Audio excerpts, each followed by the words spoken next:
Hello പുതിയൊരു വീഡിയോയിലേക്ക് എല്ലാവർക്കും സ്വാഗതം. മുരിങ്ങയില ഇങ്ങനെയൊന്ന് തോരൻ വെച്ച് നോക്കൂ കേട്ടോ. ചെറിയ ഉള്ളി, വെളുത്തുള്ളി, പച്ചമുളക് എടുത്തിട്ടുണ്ട്. 2 മുട്ട പൊട്ടിച്ച് വെച്ചിട്ടുണ്ട്.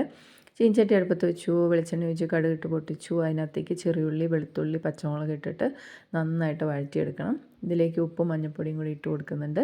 നന്നായിട്ട് വഴന്ന് വരുമ്പോഴത്തേക്കും നന്നാക്കി വെച്ചിട്ടുള്ള മുരിങ്ങയില കൂടി ഇതിനകത്തേക്ക് ചേർത്ത് കൊടുക്കുക. മുരിങ്ങയില ഒന്ന് ചൂടായി വരുമ്പോഴത്തേക്ക് അത് വേവും കേട്ടോ. അത് നന്നായിട്ട് ഇളക്കി മിക്സ് ചെയ്ത് കൊടുക്കുക. ഇതൊന്ന് വാടി വരുമ്പോഴത്തേക്കും നമ്മൾ മുട്ട പൊട്ടിച്ച് വെച്ചത് കുറച്ച് ഉപ്പും കൂടെ ചേർത്ത് മിക്സ് ചെയ്തതിന് ശേഷം ഇതിനകത്തേക്ക് ചേർത്ത് കൊടുക്കുക. ഇത് നന്നായിട്ട് ഇളക്കി എല്ലായിടത്തേക്ക് യോജിപ്പിച്ചെടുക്കുക. മുട്ട വേകുമ്പോഴത്തേക്കും നമ്മളുടെ അടിപൊളി മുരിങ്ങയില മുട്ടത്തോരൻ ഇവിടെ റെഡി ആയിട്ടോ. മുരിങ്ങയില നല്ല ഗുണമുള്ള സാധനമാണ്. കഴിക്കാൻ മടിയുള്ളവർക്കൊക്കെ ഇങ്ങനെ ചെയ്ത് കൊടുത്താൽ അവർക്ക് നന്നായിട്ട് ഇഷ്ടപ്പെടും. അപ്പം വീഡിയോ കണ്ട് ഇഷ്ടപ്പെട്ടാൽ ലൈക്ക്, ഷെയർ, സബ്സ്ക്രൈബ് ചെയ്ത് സപ്പോർട്ട് ചെയ്യണേ. പുതിയൊരു വീഡിയോയിൽ കാണും വരെ ടാറ്റാ.